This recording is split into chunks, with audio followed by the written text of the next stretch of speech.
నమస్తే. ఈరోజు దళిత బంధు రెండవ విడత తొందరగా విడుదల చేయాలని చెప్పేసి దళిత బంధు సాధన సమితి కమిటీ అధ్యక్షులు మహేష్ గారు అలాగే దళిత నాయకులు అందరూ ఈరోజు గన్ పార్క్ వద్దకు వచ్చి వాళ్ళ విన్నపాన్ని విన్నపించి అలాగే అంబేద్కర్ వద్దకు రావడం అయితే జరిగింది. ఒకసారి వాళ్ళ ప్రధానమైన డిమాండ్స్ ఏందో ఒకసారి వాళ్ళ నుండి తెలుసుకునే ప్రయత్నం చేద్దాం. అన్న నమస్తే అన్న. అన్న చెప్పండి, అసలు మీ ప్రధానమైన డిమాండ్ ఏంటి? గతంలో కూడా దళిత బంధు విషయంలో చాలా అనేక ఇబ్బందులు అయితే పట్టాయి. ఈ తరుణంలో ప్రభుత్వం ఎలాంటి హామీ? గత రాష్ట్ర ప్రభుత్వ మాజీ ముఖ్యమంత్రి గౌరవ కేసీఆర్ గారు దళితులు అనాది కాలం నుండి అభివృద్ధికి దూరంగా ఉంటున్న ఉద్దేశంతో 70 ఏళ్ల స్వాతంత్ర చరిత్రలో ఒక మహోన్నతమైన కార్యక్రమం దళిత బంధు పథకాన్ని తీసుకురావడం, హుజరాబాద్ను పైలట్ ప్రాజెక్టుగా ఎన్నుకొని తర్వాత ప్రతి నియోజకవర్గానికి 100 చొప్పున కేటాయించడం, మేము దళిత సామాజిక వర్గం పార్టీలకు అతీతంగా దాన్ని స్వాగతించడం. రెండో విడత దళిత బంధు పథకం ద్వారా ప్రతి నియోజకవర్గానికి 1100 మందిని సెలెక్ట్ చేసి సెలక్షన్ కూడా ఎమ్మెల్యేల ద్వారా కాకుండా పారదర్శకంగా ఉండాలనే ఉద్దేశంతో గౌరవ జిల్లా కలెక్టర్ గారిచే జిల్లా యంత్రాంగంచే సెలెక్ట్ చేసి వారితో గ్రౌండింగ్ చేయించి గ్రామ కార్యదర్శి నుంచి రాష్ట్ర ప్రభుత్వ ప్రధాన కార్యదర్శి సిఎస్ గారి వరకు సంతకాలతో ఆ గ్రౌండింగ్ అయినటువంటి అకౌంట్ తీయించి గౌరవ కలెక్టర్ గారికి 3 లక్షల చొప్పున ప్రతి లబ్ధిదారుడికి 3 లక్షల చొప్పున ప్రతి నియోజకవర్గానికి జిల్లాకు కేటాయించడం జరిగింది. ఎలక్షన్ కోడ్ రావడం వల్ల ఆ ప్రక్రియను తాత్కాలికంగా నిలిపివేసి ఎలక్షన్ కోడ్ అయిపోవడంతోటే ఖచ్చితంగా మేము ఆ పెండింగ్ నిధులను విడుదల చేస్తాం, లబ్ధిదారులను న్యాయం చేస్తామని చెప్పిన రాష్ట్ర ప్రభుత్వం, సరే ప్రభుత్వం ప్రజలు మార్పు కోరుకున్నారు, నూతన ప్రభుత్వానికి అవకాశం ఇచ్చిళ్ళు. నూతన ప్రభుత్వం కూడా మేము చేస్తాం చూస్తామని 3 నెలలుగా మేము శాంతియుత కార్యక్రమాల ద్వారా అంబేద్కర్ గారి విగ్రహాల ద్వారా దీక్షలు చేశాం ప్రతి జిల్లా కేంద్రంలో. అలాగే వినతి పత్రాలు సమర్పించాం, మంత్రులను కలిసాం, దళిత సామాజిక వర్గానికి చెందినటువంటి ఎమ్మెల్యేలను కలిసాం, వినతి పత్రాలు ఇచ్చాం.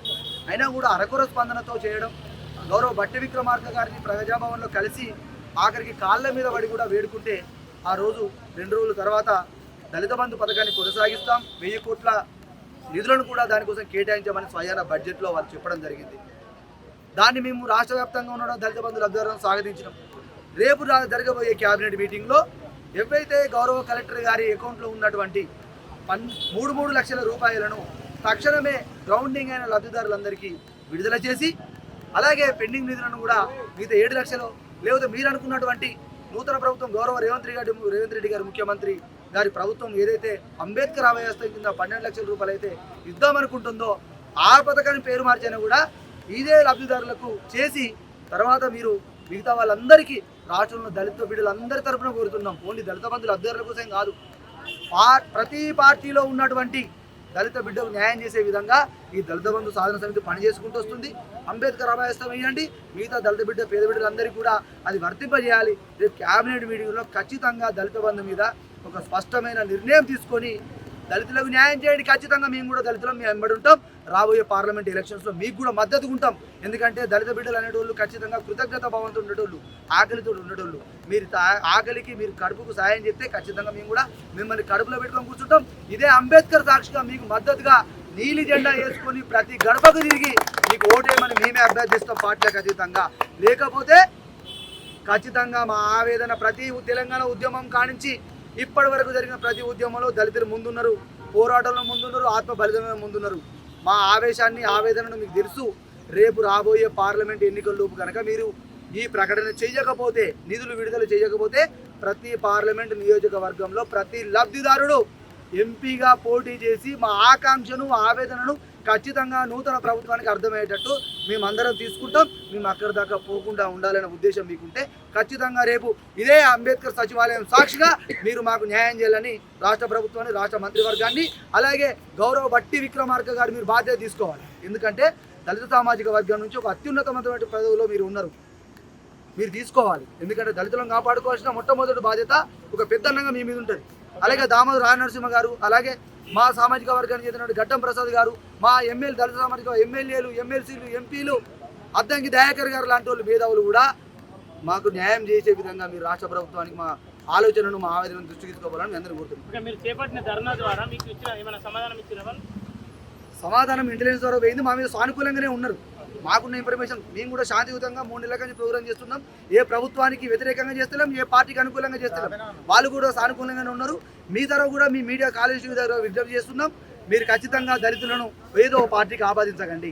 మేము చెప్తున్నాం, ఇన్నాళ్ళు వెనుకబాటుకి గురై ఆకలితో ఆవేదనతో అంటరాని తరానికి గురై అడుక్కునే స్టేజ్ నుంచి ఈరోజు మేము కూడా చదువుకొని భారత రాజ్యాంగం ప్రకారం అంబేద్కర్ గారి ఆశీర్వాదంతో ఆ చట్టాలను చదువుకొని ఒక లబ్ధిదారుడుగా మేము ఇక్కడ దాకా వచ్చి మిమ్మల్ని అడుగుతున్నాం, మమ్మల్ని ఏ పార్టీకి ఆపాదించకండి, ఖచ్చితంగా మీరు సాయం చేయండి. మేము ఖచ్చితంగా చెప్తున్నాం, ఈ నీలి జెండా వేసుకొని ప్రతి దళితుని దగ్గరికి పోయి దళితుని దగ్గరికి పోయి మనకు సాయం చేసినటువంటి పార్టీకి, మనకు సాయం చేసే ప్రభుత్వానికి మనం వెన్నటి ఉందాం, వాళ్ళని కాపాడుకుందాం, వాళ్ళకు మద్దతు తెలియజేస్తాం. ఖచ్చితంగా మేము రాష్ట్ర వ్యాప్తంగా అందరం తిరుగుతాం. గతంలో కూడా దళిత బంధు విషయంలో అనేక అవకతవకలు జరిగాయి. మీడియా మిత్రులకు ముందుగా నమస్కారం. చిమ్మల సమయ రాష్ట్ర కార్యదర్శి దళిత బంధు సాధించారు. గతంలో అవకతవకలు అనేటివి ఏం జరగలేదన్న. అప్పుడున్న ప్రభుత్వం, గత ప్రభుత్వం, మాజీ ముఖ్యమంత్రి సీఎం చంద్రశేఖరరావు గారు అప్పుడున్న జీవో ప్రకారం ఏ కాన్స్టిట్యూన్సీ అయితే ఎమ్మెల్యే గారు ఉన్నారో ఆ ఎమ్మెల్యే గారి ద్వారానే ఆ యొక్క దళిత బంధు నిధులు ఆ లబ్ధిదారుకి వర్తింపజేసారు. అక్కడ పార్టీలు ఏం చూడలేదు, కాంగ్రెస్ ఎమ్మెల్యే బీఆర్ఎస్ ఎమ్మెల్యే అని ఏం చూడలేదు గత ప్రభుత్వం ఇచ్చినప్పుడు. ఆ తర్వాత రెండో విడత దళిత బంధు ఈ 2 నెలల ముందు, ఎలక్షన్ 2 నెలల ముందు గ్రౌండింగ్ చేయడం జరిగిందన్న. మా యొక్క అకౌంట్లలో, మా దళిత బంధు లబ్ధిదారుల అకౌంట్లలో కలెక్టర్ అకౌంట్లో వేసి ఉన్నాయి పైసలు. కోడ్ వచ్చడం వల్ల అవి ఆగిపోయినాయి. 3 లక్షలు అకౌంట్లలో వేసి ఉన్నాయన్న. ఆ 3 లక్షలు ఈ యొక్క ప్రభుత్వం ఎమ్మటే స్పందించి, గతంలో ఎలాంటి అవకతవకలు అయితే జరగలేదన్న, ఎమ్మెల్యే ద్వారానే జరిగినాయి కాబట్టి, ఎమ్మెల్యే ద్వారా జరిగినాయి కాబట్టి అవకతవకలు అనేవి అనబడదన్న. ఎందుకంటే ఒక పార్టీకి సంబంధించిన వాళ్ళు ఒక పార్టీ వాళ్ళు ఇచ్చుకుంటే అది వేరన్న. ఇప్పుడున్న ఈ ప్రభుత్వం కూడా అట్లాంటిది ఏది లేకుండా, ఇది పార్టీలకు అతీతంగా, మేము ఏ పార్టీకి అతీతంగా లేకుండా, దగ్గర లేకుండా సానుకూలంగా, సామరస్యంగా, శాంతియుతంగా ధర్నాలు చేస్తున్నాం, దీక్షలు చేస్తున్నాం. కానీ ఇంతవరకు మాకు కాదు అని అంటలేరు, అవుతుందని అంటలేరు. అంటే ఎంతమంది నాయకులను కలిసి ఇప్పటివరకు ఈ సమస్య? మేము మా 4 మినిస్టర్లను కలిసినామన్నా. ఎట్లాంటి స్పందన ఉంది? వాళ్ళు ఓకే, మేము పర్వాలేదు, మేము మాట్లాడతాం, కేబినెట్ మీటింగ్ పెట్టుకుంటాం, మీటింగ్ జరుగుతుంది. కేబినెట్ మీటింగ్లో దళిత బంధు విషయంలో మాట్లాడి మేము ఖచ్చితంగా అయ్యేటట్టు చేస్తామని మాకు హామీ కూడా ఇచ్చారన్న. రాష్ట్ర కమిటీ నుండి ఒక 5 మెంబర్స్కు అవకాశం ఇస్తే పోయి మాట్లాడినామన్న. మొన్న కూడా మన స్పీకర్ గారు గడ్డం ప్రసాద్ మినిస్టర్ గారిని కూడా, మన స్పీకర్ గారిని కూడా కలిసిన క్రమంలో కూడా ఈ ఏప్రిల్ 12 నుండి మేము అది ఓకే చేపిస్తాం కేబినెట్ మీటింగ్ తర్వాత అని అన్నారన్న. కాబట్టి దయచేసి ఇప్పుడు కూడా మేము కోరుకునేది ఏంటంటే, ఈ ప్రభుత్వం కూడా మా దళితులే, ఏ పార్టీలు ఉన్నా అందరూ దళితులే, వేరే అయితే కారన్న. కాబట్టి ఆ దళితులకు ఎవరికి ఇచ్చినా మాకు సంతోషం. కాబట్టి రెండో విడత ఏదైతే పేర్లు ఉన్నాయో, ముఖ్యంగా మేము కోరుకునేది, ఏదైతే దళిత బంధు లిస్టులో పేర్లు ఉన్నాయో ఆ పేరుని ఏ పేరు కూడా చేంజ్ చేయకుండా వాళ్లకు వర్తింపజేసినాక, ఇంకా మా దళితులకు ఇంకా న్యాయం చేస్తానని వాళ్ళకు కడుపులో ప్రేమ ఉంటే ఇంకా 1000 మందికి 1100, 500 అట్లా విడుదల వారికి ఇచ్చిన మాకు చాలా సంతోషం అన్న. ఇప్పుడు ఇంకొకటి ఏంటంటే, మేనిఫెస్టోలో, ఈ యొక్క ప్రభుత్వం మేనిఫెస్టోలో అంబేద్కర్ అభయాస్తం అనేది ద్వారా మేము 12 లక్షలు ఇస్తానన్నారన్న. మేము ఇప్పుడు కూడా మేమేమంటున్నాం అంటే, అంబేద్కర్ అభయాస్తం ద్వారా మా గ్రౌండింగ్ అయినా ఏదైతే ప్రొసీడింగ్ 10 లక్షలనే ఉన్నదో ఆ పేరు పెట్టినా మాకు 10 లక్షలు ఇవ్వండి.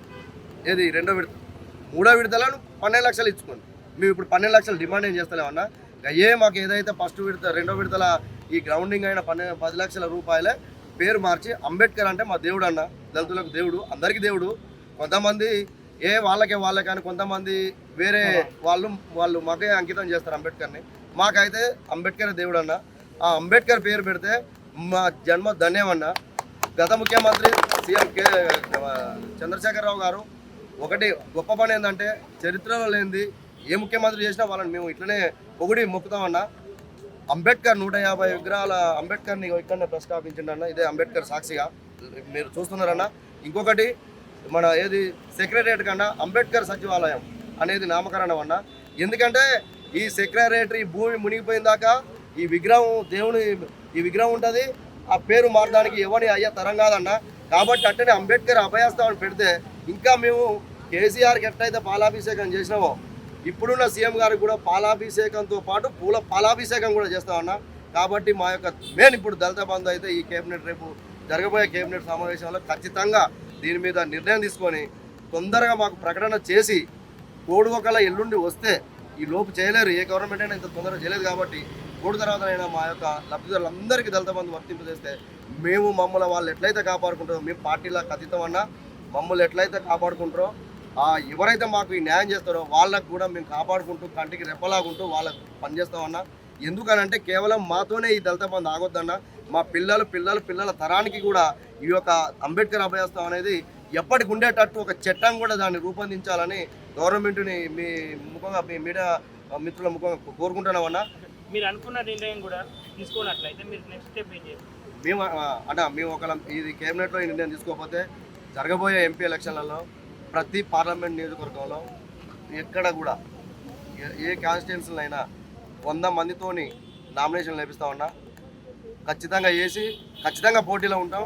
ఖచ్చితంగా ఇవాళ ఇక్కడికి ఒక 500-600 మంది వచ్చినామన్నా.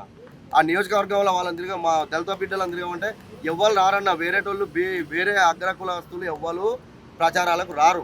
అక్కడ కూడా ఏ పార్టీకి పోవాలన్నా మా దళిత బిడ్డలు అన్నా ఖచ్చితంగా పోటీ చేస్తాం.